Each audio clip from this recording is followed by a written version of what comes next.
Comme je le disais tantôt, des bavures policières, on continue toujours à enregistrer.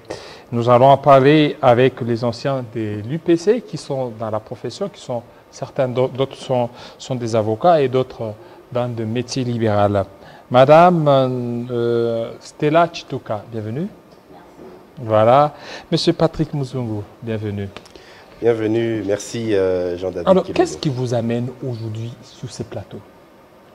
Ben, effectivement, comme vous êtes en train de le dire depuis que vous avez annoncé votre émission de ce soir, effectivement, depuis, si je ne m'abuse, trois jours de cela, un de nos camarades, avec qui nous avons d'ailleurs fini, Platini Bandou, okay. Maître Platini, à qui d'ailleurs ici je vais déjà souhaiter prompt rétablissement, a malheureusement été lynché, s'il faut le dire. Qu'est-ce qu'il a fait?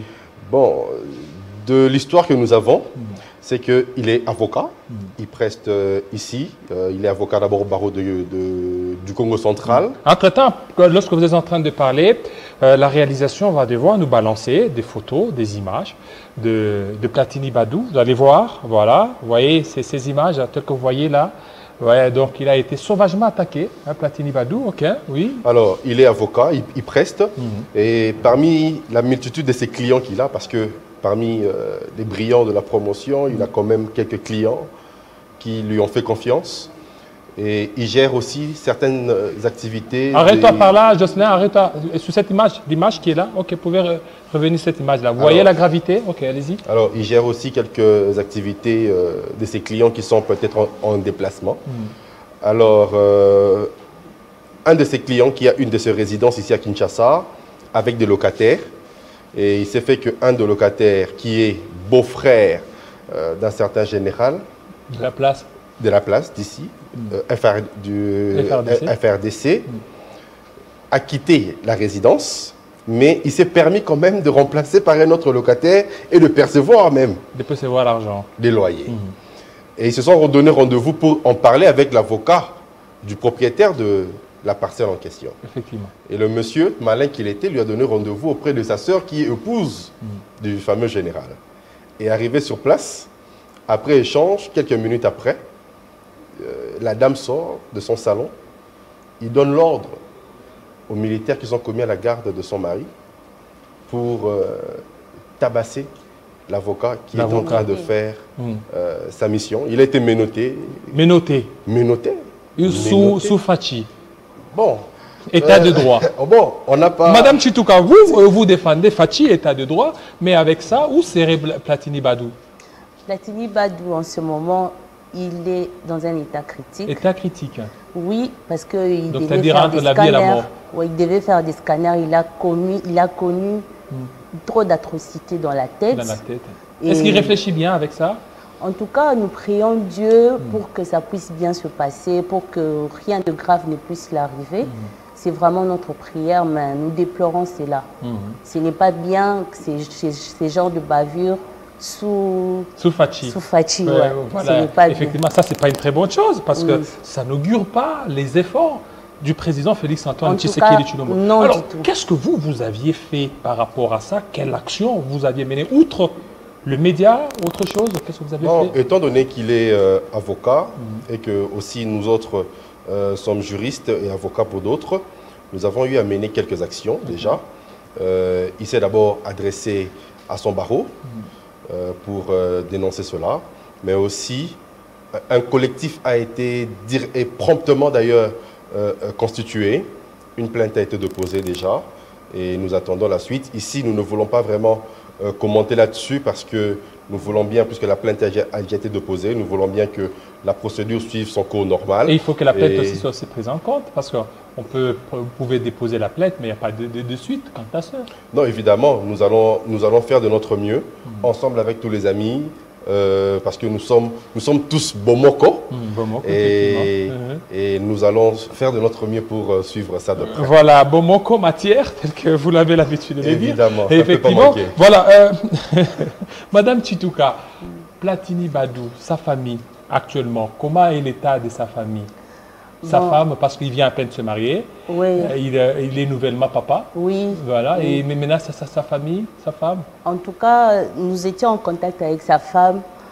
Elle est en train de demander à ce que justice soit faite pour son mari, parce que c'est vraiment inadmissible, c'est irresponsable, un père de famille qui ne doit pas subir ce genre de bavure. Des bavures, effectivement. Alors, nous implorons seulement à notre chef de l'État qui puisse s'impliquer sur ce dossier, parce qu'il y en a maintenant de trop. Ce n'est plus une première fois et c'est devenu un peu récurrent après l'assassinat d'Olivier Mpunga. Voilà. Il y a aussi, donc c'est un peu récurrent cette histoire des bavures policières. Même le ministre Guy Saro a aussi été attaqué et tout ça.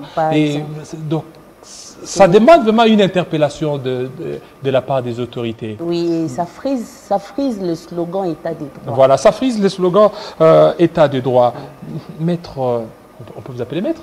Voilà, maître Patrick Muzungu, à part ça, qu'est-ce que vous prévoyez encore comme autre activité? Non, vous savez, je pense qu'aujourd'hui, le ministre ou le vice-premier ministre, ministre de l'Intérieur, qui du reste est aussi avocat, j'ai eu quand même cette opportunité d'avoir travaillé à ce côté alors que j'étais encore étudiant.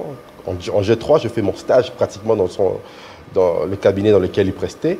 Je pense que M. Daniel Asselot doit éviter d'être en perte de vitesse par rapport à toutes ces bavures dont nous sommes en train de soulever ici.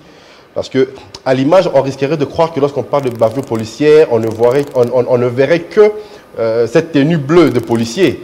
On pourrait même parler aussi des bavures militaires.